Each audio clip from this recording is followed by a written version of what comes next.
আমরা নিরুপায়, আমাদের দেওয়ালে পিঠ থেকে গেছে। আসলে আমরা 18 থেকে 20 ঘন্টা টানা ডিউটি করি এখানে, এরপরেও আমাদের শুনতে হয় যে আমরা ঠিকমতো চিকিৎসা সেবা দিচ্ছি না।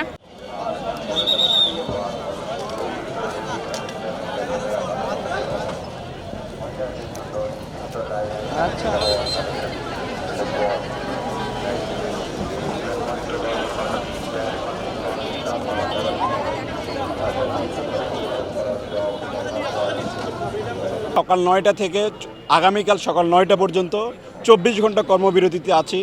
আমাদের নির্দিষ্ট কিছু দাবি আমরা প্রশাসনের কাছে তুলে ধরেছি। আমাদের দাবিগুলো যদি পূর্ণ প্রতিফলিত না হয়, যদি আমাদের এই দাবিগুলো লিখিত আকারে নোটিশ আকারে বের না হয়, তাহলে আমরা আবার এই কর্মবিরতি বর্ধিত করব। আপনারা জানেন যে রাজশাহী মেডিকেল কলেজ হলো একটি টারশিয়ারি লেভেলের হসপিটাল এবং আশেপাশের জেলাগুলো থেকে অনেক ক্রিটিক্যাল পেশেন্ট আমাদের হাসপাতালে ভর্তি হয় এবং আমরা ইন্টার্ন চিকিৎসকগণ সকল পেশেন্টকে আমাদের সাধ্যমতো সর্বোচ্চ সেবাটুকু দেওয়ার চেষ্টা করে থাকি এবং আমাদের সর্বোচ্চ সেবা নিশ্চিতের জন্য আমাদের নিজেদের নিরাপত্তাটা প্রয়োজন। দেখা যাচ্ছে যে একসাথে অনেকগুলো ক্রিটিক্যাল পেশেন্ট আমাদের ডিল করতে হয়। যখন একসাথে 5-7টা ক্রিটিক্যাল পেশেন্ট ডিল করতে হয়, একটা পেশেন্ট ডিল করতে গিয়ে আরেকটা পেশেন্ট ডিল করতে অনেক দেরি হয়ে যায়, কারণ আমাদের রাজশাহী মেডিকেল কলেজে যতগুলো বেড তার থেকে 2 বা 3 গুণ পেশেন্ট আমাদের মেডিকেল কলেজে ভর্তি হয়। খুবই অল্প রিসোর্সের মধ্যে আমাদেরকে অনেক বেশি কষ্ট করে কাজ করতে হয় এবং রোগীদের সেবার জন্যই আমরা এখানে মূলত এসেছি। কিন্তু দেখা যায় মাঝে মাঝেই অতিরিক্ত রোগীর স্বজনরা আমাদের অ্যাডমিশন টেবিলগুলোতে মবের সৃষ্টি করে।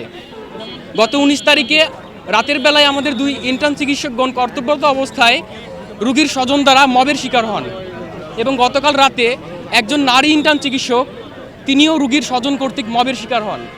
আমরা চাই আমাদের কর্মক্ষেত্রে সুষ্ঠু এবং সম্পূর্ণ নিরাপত্তা ব্যবস্থা, যাতে আমরা রোগীদের সম্পূর্ণভাবে সঠিক সেবাটা দিতে পারি। আমরা কর্মক্ষেত্রের সঠিক পরিবেশটা চাই।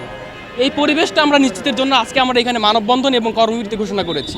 আজকে ইমার্জেন্সি গেটের সামনে আমাদের দাঁড়ানোর কোনো ইচ্ছা ছিল না, কিন্তু আমরা নিরুপায়, আমাদের দেওয়ালে পিঠ থেকে গেছে। আসলে আমরা 18 থেকে 20 ঘন্টা টানা ডিউটি করি এখানে, এরপরেও আমাদের শুনতে হয় যে আমরা ঠিকমতো চিকিৎসা সেবা দিচ্ছি না, আমাদের চিকিৎসা সেবায় গাফিলতি আছে এবং এটা নিয়ে হচ্ছে রোগীর আত্মীয় স্বজনরা মব সৃষ্টি করে প্রতিনিয়ত। এখন এই জায়গায় যদি হচ্ছে একজন মানুষ হিসেবে মানে আপনারা হচ্ছে দেখেন, ডাক্তার হচ্ছে সবচেয়ে মানে ডাক্তাররা মানবিক, ঠিক আছে সব কিছুই, কিন্তু তার আগে তো আমরা মানুষ। আমাদের তো মিনিমাম যে আমাদের নিরাপত্তা সেটা তো আমাদের নিশ্চিত করতে হবে, না হলে ওরা যদি হচ্ছে এভাবে আমাদের গালিগালাজ করে বা হচ্ছে আমাদের গায়ে হাত তুলে মব সৃষ্টি করে, তাহলে আমরা কিভাবে আমরা চিকিৎসা সেবা সুষ্ঠুভাবে দিব? আমরা মূলত এটার জন্যই আজকে দাঁড়িয়েছি। আমাদের সার্বিক নিরাপত্তা নিশ্চিত করতে হবে। তার আগ পর্যন্ত কোনো ইন্টার্ন চিকিৎসক আমরা ডিউটিতে জয়েন করব না, আমরা কর্মবিরতি কন্টিনিউ করব। শত প্রতিকূলতা সত্ত্বেও আমরা এই চিকিৎসা সেবাটা চালিয়ে নেওয়ার চেষ্টা করতেছি। লাইফ সেভিং ড্রাগ যেটা করসন, যেটা একটা পেশেন্ট খারাপ হয়ে গেলে অ্যাজ আর্লি অ্যাজ পসিবল দিতে হয়, সেই ড্রাগটা পাওয়া যায় না। আমরা যখন লিখে দেই একটা রোগীকে এখান থেকে লক্ষ্মীপুর যেতে হয়, লক্ষ্মীপুর যেয়ে তাকে সেই ওষুধটা কিনে আনতে হয়, এই সময়ের মধ্যে কি সেই রোগীটা থাকা সম্ভব? তখন দেখা যায় তারা অনেক পরে আসে এবং তখন পুশ করা হয়, তখন বলে যে এই ড্রাগটা দেওয়ার জন্য মারা গেছে। ইভেন আমাদের হাসপাতালে একটা রোগী